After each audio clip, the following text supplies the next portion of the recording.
ये एक कविता है जिसमें मैंने कुछ बातें लिखी हैं उस इंसान की तरफ से जो कि अब इस दुनिया में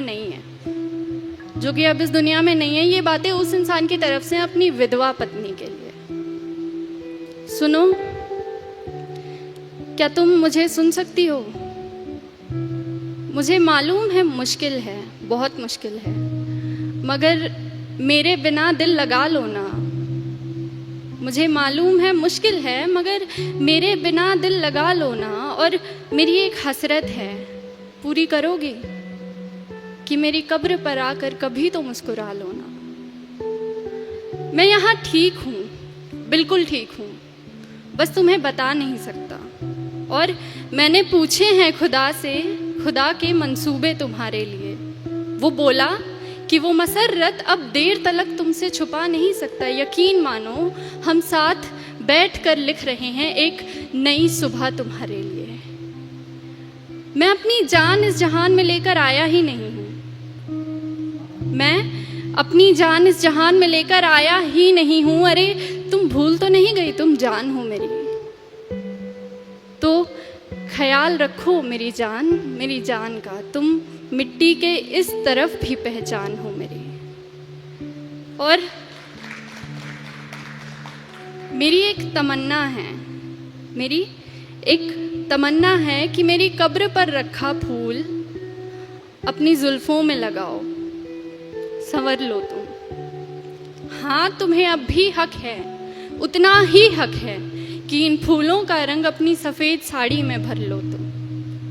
ये सुर्ख लाली आँखों की उतारो, जो आँखें रो रो कर लाल पड़ गई हैं, कि ये सुर्ख लाली आँखों की उतारो, फिर रुखसार पर सजाओ इसे। ये बिंदी तन्हा तन्हा है, अपने माथे पर ज़रा बिठाओ इसे। और कली के जैसे लब तुम्हारे बंद पड़े हैं, कली के जैसे लब तुम्हारे बंद पड़े हैं, वक्त है अब खिलने का, ये बताओ इसे। बेकसूर दिल को आखिर कब तक बेकस रखोगी यूँ? बेकस मतलब अकेला, कि बेकसूर दिल को आखिर कब तक बेकस रखोगी यूं? किसी और से मिलना भी सिखाओ इसे।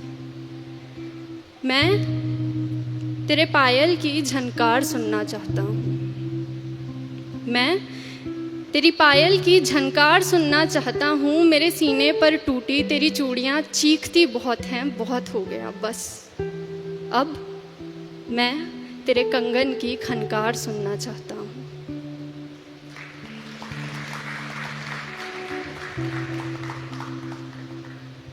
अब ठीक है ना, कोई बात नहीं, जिंदगी आखिर हम सब की मेहमान ही तो होती है।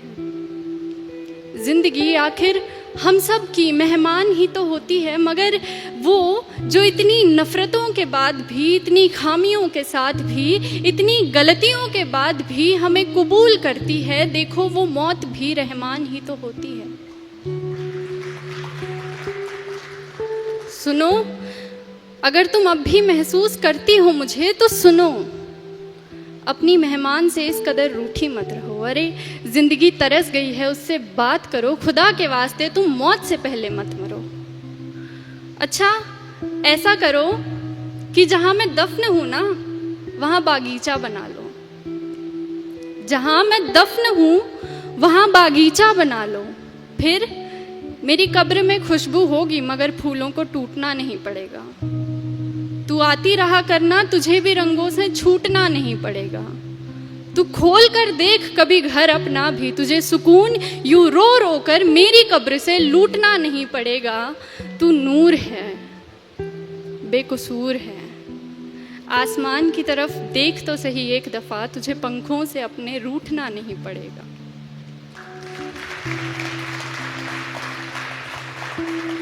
और ये आखिरी कुछ पंक्तियों में ना बातें तो अभी भी वो मरा हुआ इंसान उसी से कह रहा है, मगर इन पंक्तियों में एक सवाल है जो कि उस इंसान से नहीं है। ये सवाल समाज की सोच से है कि क्यों सादा श्वेत लिबास मेरे मरने पर ही तुझे मिला?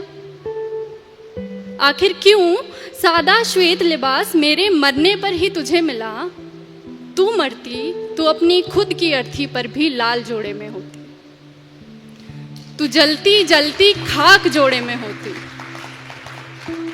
तू मरती तो अपनी खुद की अर्थी पर भी लाल जोड़े में होती। तू जलती जलती खाक जोड़े में होती। तू मरती तो जोड़ा पहले राख होता। तू राख जोड़े में होती। अरे तू मरती तो अच्छा होता, मर ही जाती, मगर तेरी रूह भी जिस्म से आज़ाद जोड़े में होती। क्योंकि ये जीते जागते कफन लपेटकर घूमने का तुक मुझे समझ में नहीं आता। ये जीते जागते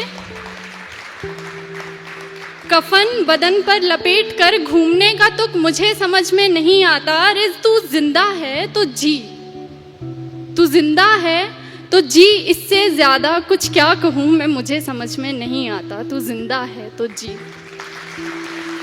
बहुत बहुत शुक्रिया आप सभी का।